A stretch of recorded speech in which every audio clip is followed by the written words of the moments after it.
Hey class, Cindy Shelton here. I wanted to show you around your course, show you how to navigate it.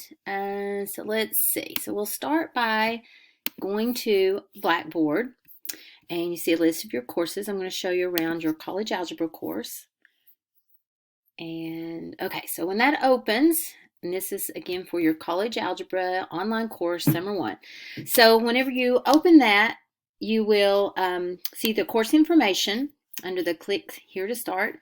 And I'm going to post this navigating the course right there whenever we're finished talking here. Then the next tab will be syllabus and course calendar. And that probably the most helpful which I think they're both helpful, but the most helpful right here would be the schedule. So this will tell you just kind of the bones of the class, what's expected of you week by week. The first week, which officially starts on Monday the 18th, and it only runs for 4 weeks. So you really got to stay right with this class and totally immerse yourself in it. So just be aware, you can't just pick this up on the weekends and do a couple of days work. I mean, I suppose you could if you just work daylight to dark, but it wouldn't be recommended because your mind wouldn't have time to really soak in the information the way that you should. I recommend an everyday routine. Maybe spend 4 hours a day that you're going to dedicate. Do a section a day. You need to watch the videos or whatever method you are. Learn the material. Get it in your mind first. Take some notes of your own. Process it. Do the homework, move on to the next section the next day. So I don't think it's a good idea to think I'm going to just do like 4 or 5 sections on Saturday.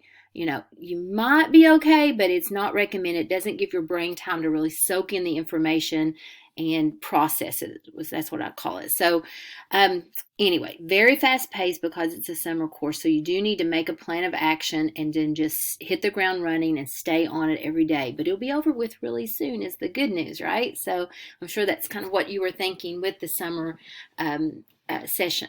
So anyway, first week, the goal is to do chapter R and 1. Now, Chapter R is not required material for this class. It is, though, helpful, especially if you've been out of algebra for a while. You'll want to look at the review material to help you freshen up. But 1 is what's due, and here it tells what's due and when. Chapter 1 work, there's 8 sections and some quizzes within that, and that's due the following Monday, Monday the 25th, your first due date. All right, and then Chapter 2, do the following Monday. All my deadlines are Monday midnight, except the very last one we end on a Friday. But during the rest of the session, I go with Mondays. Monday, chapter 3 and 5. We'll have to double up on that one. It's a shorter chapter 3 and just 2 sections of 5, though, so it works out about the same as the others. Chapter 4, last big chapter, due on the 15th, that Monday. Then Tuesday, Wednesday, Thursday, so on, you'll be practicing for your final. Now you're always free to work ahead if you want, just you need to at least stay up to the deadlines, but you can work ahead. But the final exam will be due June 19th. That's a Friday, I believe. June 19th is Friday. I said that. I want to make sure. Yes, that is the 19th is the everything will be due in the class, and then grades can be turned in that weekend. The final study guide and everything due that week, that Friday. Now, there are no proctored exams this summer, so you won't have to worry about that. You just need to do the assignments. There is a midterm. I think I buzzed right by that. Yeah, whenever you do Chapter 2, which is just the second week, Chapter 2, you also take a midterm exam, which is over Chapter 1 and 2. And then when you start June the 1st, Chapter 3, 4, and 5, those last 3 chapters are on your final. So that's how that will flow. Again, it's going to keep you real busy, but you can do it. You just need to be up front. You need to know the pace that you need to set. All right, so that's kind of that part. And you can always go back and see that in your folder here. You will take a syllabus quiz. That way I know that you're here. You're showing up by that first week. We have this thing called Noshows, where if you're on financial aid and you never start a course like the first week to week and a half, we can turn you in as a no-show, and then they take you off of the class roster. Which is great. They're trying to help out students who maybe signed up for a course and somehow they got lost in the shuffle and didn't start. I don't really understand how that happens. Maybe you can tell me if you know somebody that did that, but we have these things happen and students just don't show up and start their course. And then 2 weeks later, they're like, what the heck? I was supposed to be in course and we've turned them in as a no-show. Again, that's to try to help you out so you're not accidentally in a class and then you just haven't got it started and you're too far behind. So anyway, that's how I know if you're a no-show or not. In the summer, we have to do it quicker because there's so much due so early. So if I don't see you active taking the syllabus quiz by Wednesday, I will turn you in as a no-show, and assuming that you just don't plan to take the course. Anyway, you should start on Monday when the class opens, of course, right? A lot to do even on Monday. It's a simple little quiz, just asking you to acknowledge you've read the syllabus, what my name is, and things like that. So please do that by Wednesday. And also, hopefully I see you working your way through Chapter R or Chapter 1 on Monday as well. Some instructor information, get to know you stuff, some links. Okay, so that's what's in that first tab. Folder. Then this is big. This is your place where you do most of your work for the course in My Lab Math Student Links. The first link links us to all of the assignments. And here you'll see a list of everything due in the course. And the due dates are along the left-hand column. Notice this little infinity symbol. You can take these assignments an infinite amount of times for a higher score as long as it's by the due date posted. And all my due dates are midnight Eastern Standard Time. So start early so you have plenty of attempts to ace these and get your A. Now let's see, what else do I want to tell you? There's this midterm exam. I don't know why I have that flag.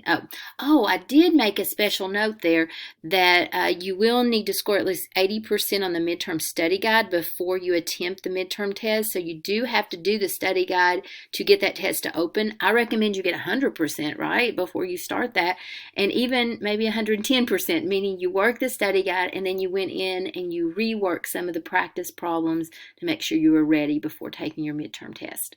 Once open, you have 120 minutes to take this midterm test, and you only have one attempt. No infinity there, right? So you just get the one attempt on the midterm. And the same is going to be true on your final exam. I guess I opened that, so it says incomplete. But anyway, it also has one of those little notes about 80% on your study guide. But I take the questions right off the study guide, so it really is just in your best interest to take those study guides seriously before opening the test. Then we have a grade book, so you can always know your grade in the class. Let's see. Notice show calculation. Let's see, where's that?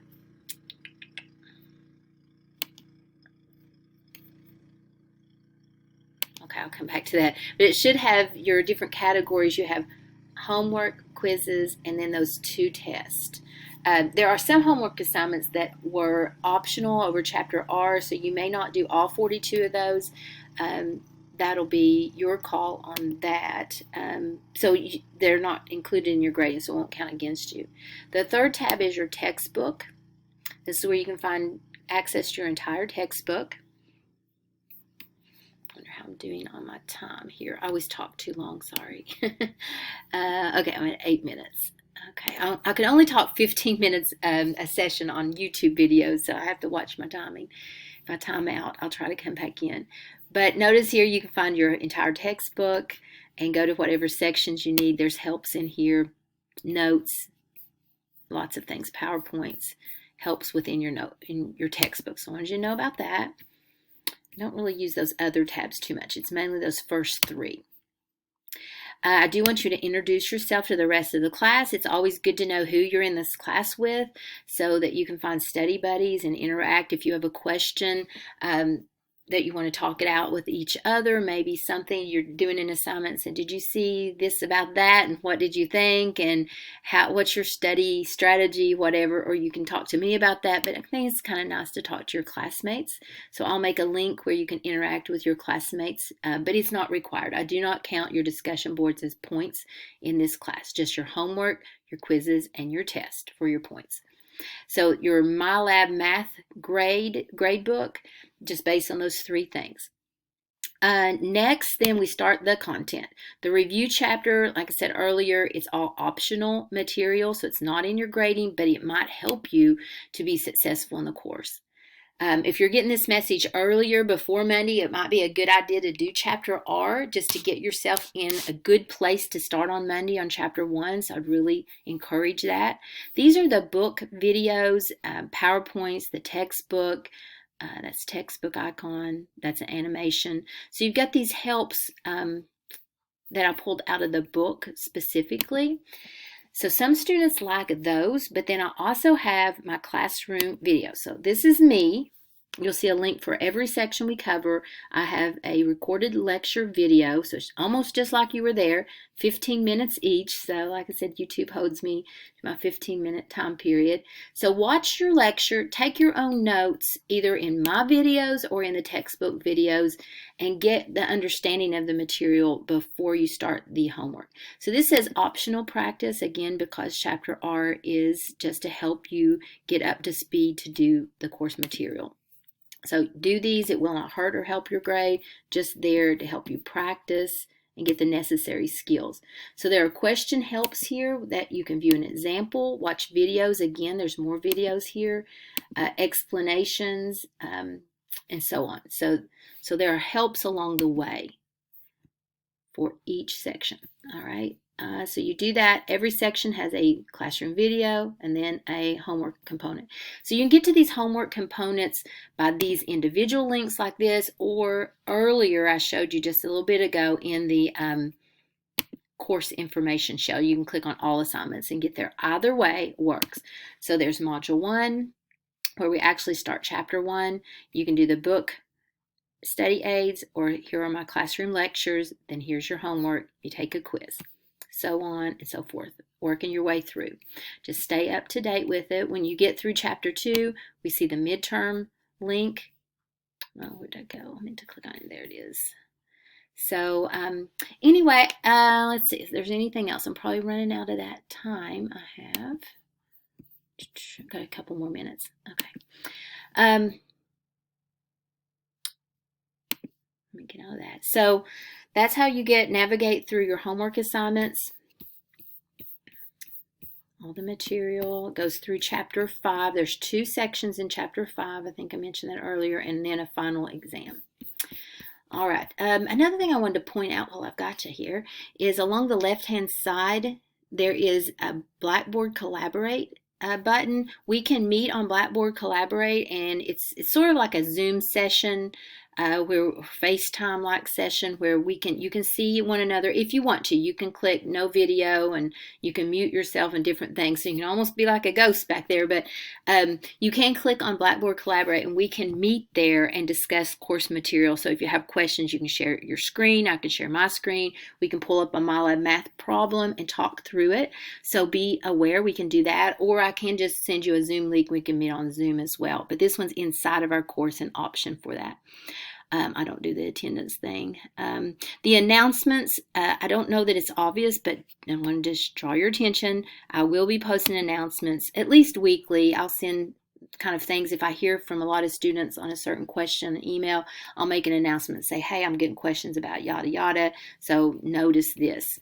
So course announcements will be saved there. That's all I can think to tell you at the moment. I'm sure there's something else, but please reach out to me if you have questions. I will say this. Oh, this is a good thing to say. This little message link here, I forget to check my messages. They don't show up automatically on my cell phone, so if I'm out and about and away from my laptop, I don't see them. So it's better to reach out to me on my school email, cindy.shelton@kctcs.edu. I see those on my phone. I get notifications, so it's quicker for me to get back to you. So please do reach out if you have any questions, and I just wish you great success in this summer session.